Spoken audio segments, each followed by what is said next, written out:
गुरु भगवानको शुभ जन्म उत्सव गुरु भगवान हजुरलाई शुभ शुभ जन्म उत्सव गुरु भगवानको जन्म उत्सवको यो शुभकामना यो बत्ती बालेर दियो अर्पण गरेर यो दियो जस्तै ज्योति गुरु भगवान भनेको ज्योति हुनुहुन्छ। हामीले पनि यो ज्योतिलाई चाहिँ एउटा दान गरेर प्रकाशलाई यो प्रकाश जस्तै हामी पनि चम्किन पाऊँ। गुरु भगवानको कृपा बर्षोस्। धेरै धेरै शुभकामना गुरु भगवान हजुरलाई जन्मदिनको। हजुरको शरीरको जन्म आत्मा त पवित्र भगवानकै रूपमा हुनुहुन्छ। उहाँ त नजन्मिने धेरै धेरै उहाँप्रति शुभकामना व्यक्त गर्दछौँ हामी आज। हरिओम तसत्। यहाँ बाहिर अलिकति हावा पनि बढी आउँछ, त्यसलाई पनि हामीले स्वीकार गर्दै हावाको आनन्द लिँदै यहाँ धूप बाल्दै गुरु भगवानलाई सुगन्ध अर्पण गर्दै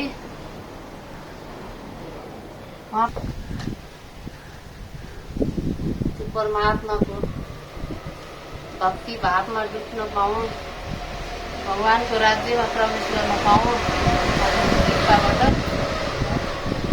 यो नै आज शुभकामना दीप बालेर गर्दै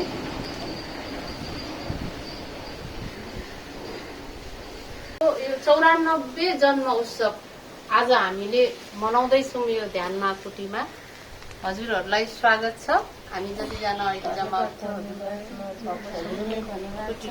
हामीलाई यो सौभाग्य मिल्यो, प्राप्त भयो। गुरु भगवानको जन्म यो इङ्ग्लिसको डेट छ डिसेम्बर 11 तारिक पर्छ होइन। अहिले नेपाली 25 गते पर्यो। अब उहाँले शरीर छोड्नु भएको त अहिले 35 वर्ष चान्चुन भइसक्यो। वर्षमा उहाँले शरीर छोड्नु भएको थियो। अब जति उहाँले दिन आउनु भएको थियो त्यो दिएर जानु भएको छ। हामीलाई धेरै कृपा छ, उहाँको धेरै ज्ञान छ। उहाँबाट त्यो हामीलाई त्यो मुक्तिको मार्ग मनुष्य जीवनलाई कसरी चाहिँ यो भावसागरबाट चाहिँ होइन तर्न सकिन्छ। जन्म जन्मको क्लेश हामीले बोकेर आछौँ, यो हामीले त्यसै फेरि जान्छौँ कि गुरुले नै हामीलाई त्यो भावसागरबाट तार्ने एउटा ज्ञान ध्यान होइन त्यो मार्ग त्यो ज्योति देखाइदिनुहुन्छ, बाटो देखाइदिनुहुन्छ। अनि बल्ल मनुष्य जीवनको एउटा मुक्ति चाहिँ मिल्छ। र यसै गरेर ओशो पनि आउनुभयो यस धरतीमा हामीलाई यो सत्मार्ग देखाउनको लागि। उहाँ अर्कै टाइपको हुनुहुन्थ्यो अरे है। अब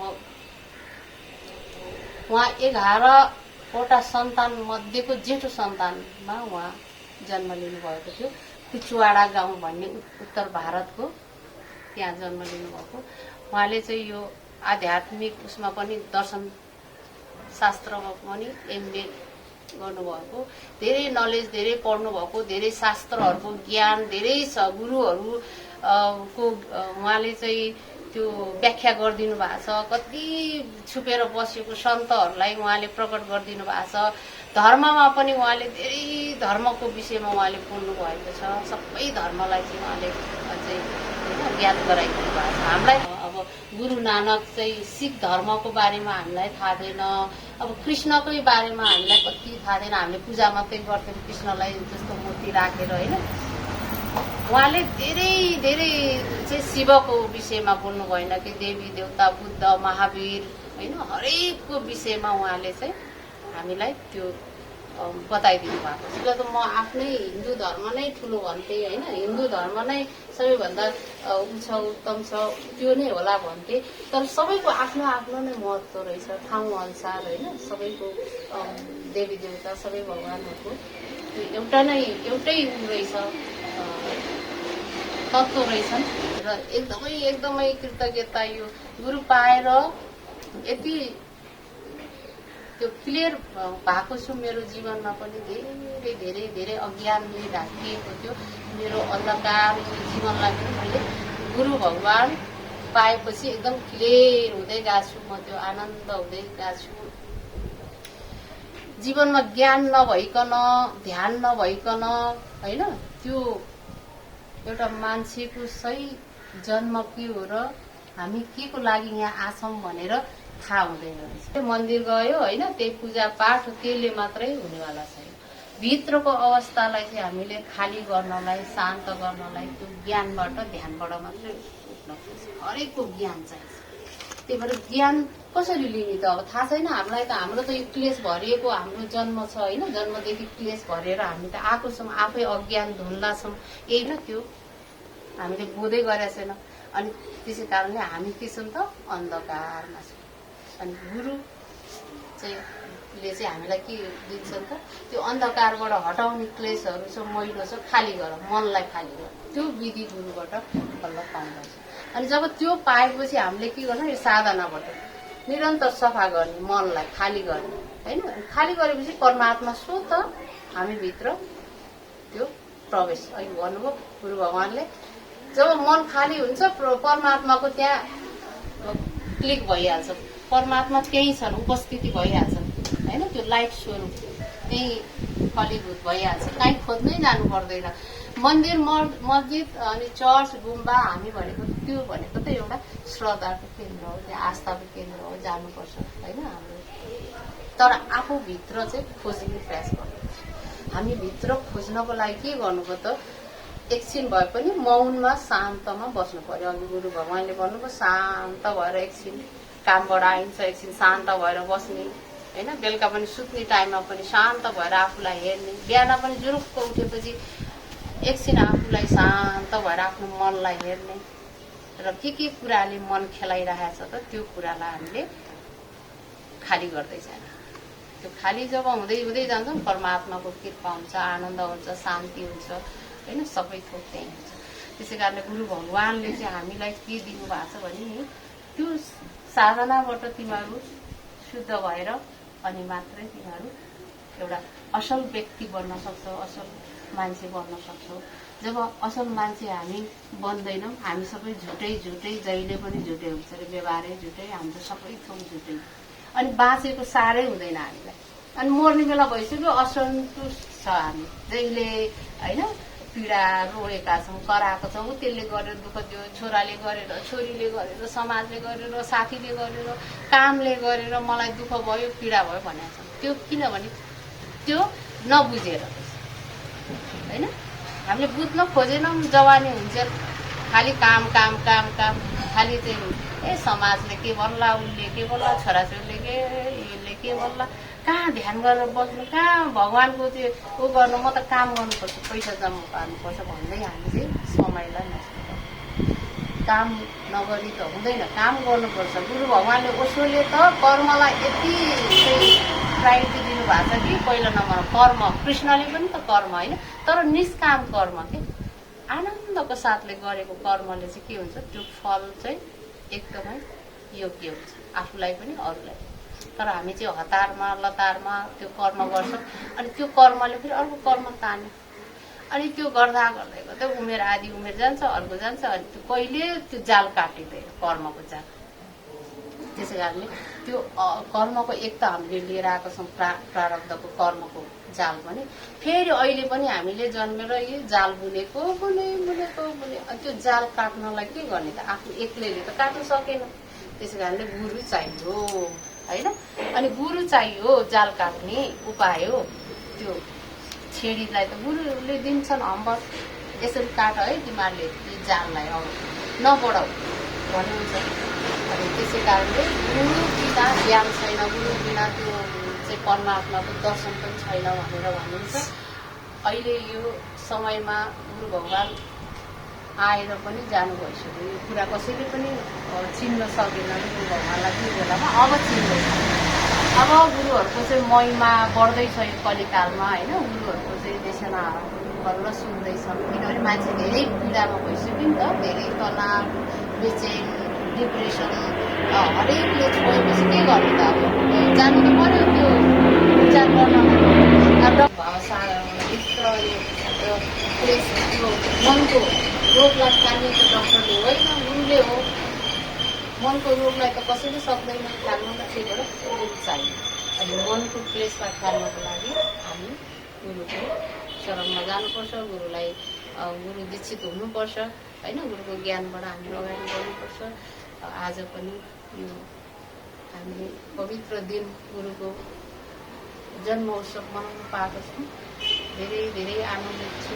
मेरो जीवन पनि धेरै धेरै गुरु प्राप्त भएकोदेखि मेरो जीवन एकदम सफल र आनन्द। सफल भनेर फेरि त्यो भौतिक होइन, अनि आत्मा सन्तुष्टि भन्छ नि, आत्मालाई एकदमै आनन्द के। म त आत्मा रहेछु नि त, अनि त्यो आनन्दमा चाहिँ बस्नको लागि चाहिँ मलाई त्यो मिलेको छ होइन गुरुको कृपाले।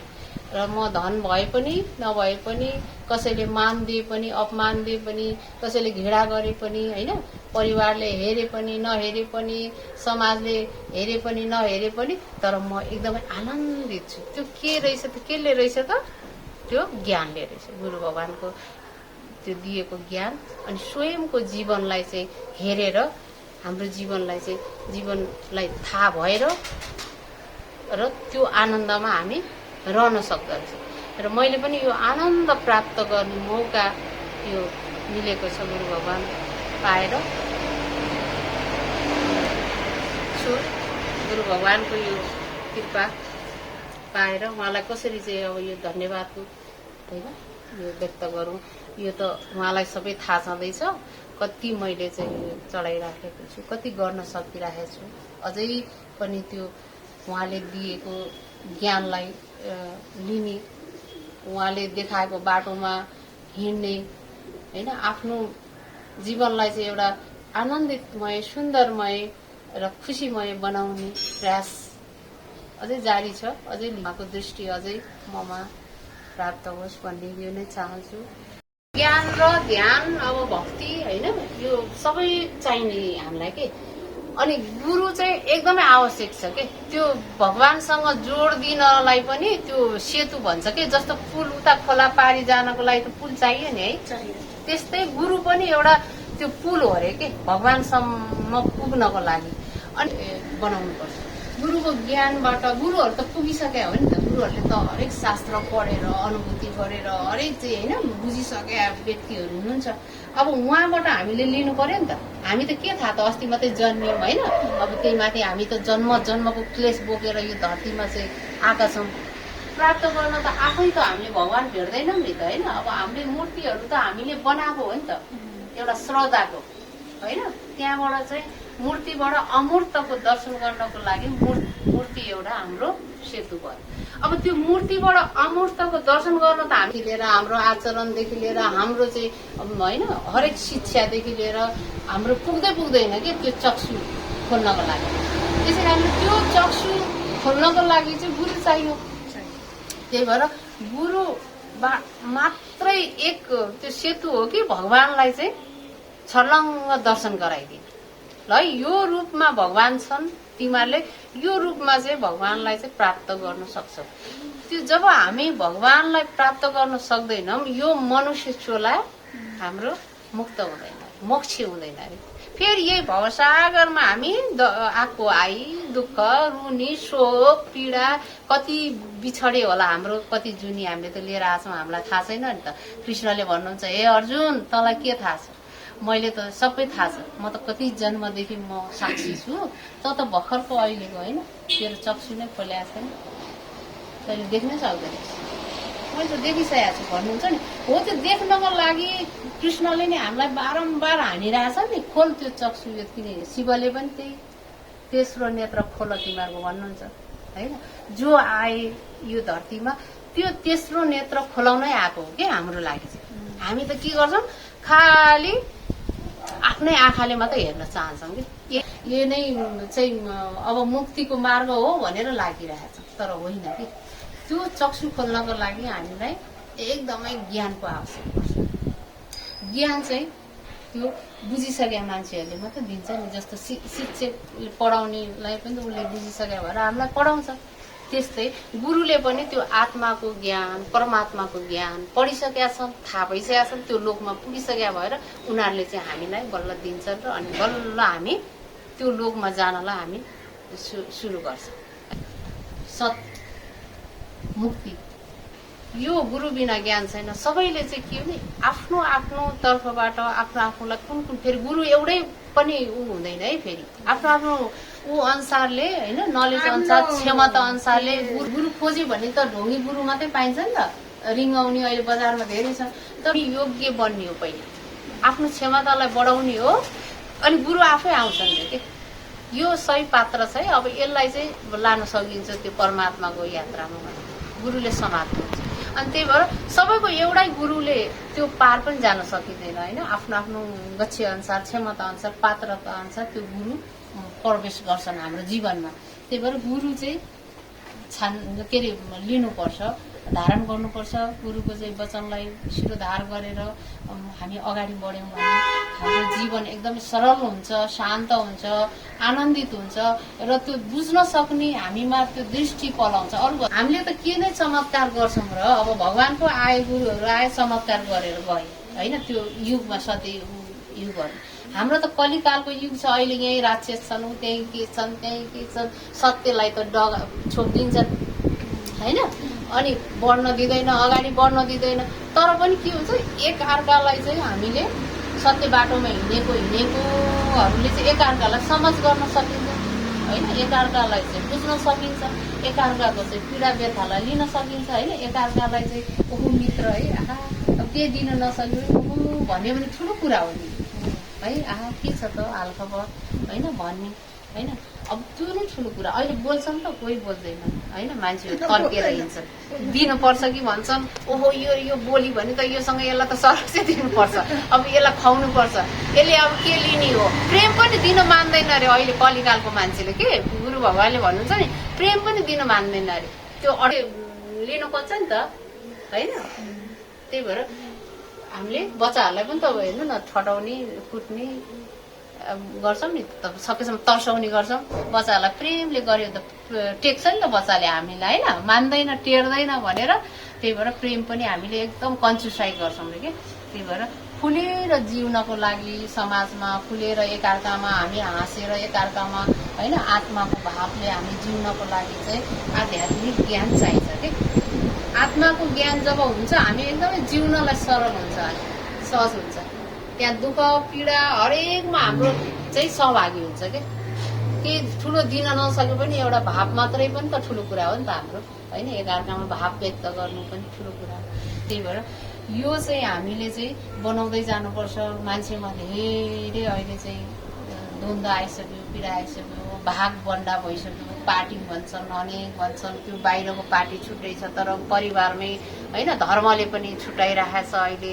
अब गुरुले पनि छुट्याइरहेछ, एउटा गुरु मान्ने भन्छन्, अर्को गुरुलाई नमान्ने, अर्कोलाई नमान्ने, अर्को अब भगवान पनि यो मान्यो भने अर्कोले नमान्ने, एउटाले शिव मान्यो भने एउटाले होइन राम मान्ने, एउटाले देवी मान्ने, एउटाले कृष्ण मान्ने, त्यो नबुझेर हो नि त होइन। सबै हामी त देवी देवता सबैको सम्मान छ नि त, एउटै हो नि त होइन, भेदभाव छैन। त्यही भएर बुझ्नु जरुरी छ भनेर यो युगमा गुरुहरू आए, भगवानहरू यस्तो गुरुको रूपमा आएर हामीलाई यो ज्ञानहरू दिइरहनु भएको छ, हामीले लिनुपर्छ। यही उसलाई मुक्ति भएर जानुपर्छ, छैन नर्क पनि कहीँ पनि छैन, यहीँ हो स्वर्ग नर्क यहीँ छ। तर यो हामीले बुझ्न सक्यौँ भने हामी यहीँ आनन्दित हुन्छौँ। जब आनन्द नै स्वर्ग हो नि त, जब पीडा व्यथा छ त्यो नर्क हो। त्यही भएर यो स्वर्गमय जीवन बनाऊ, समाज पनि स्वर्गमय बनाऊ भन्ने यो देशना।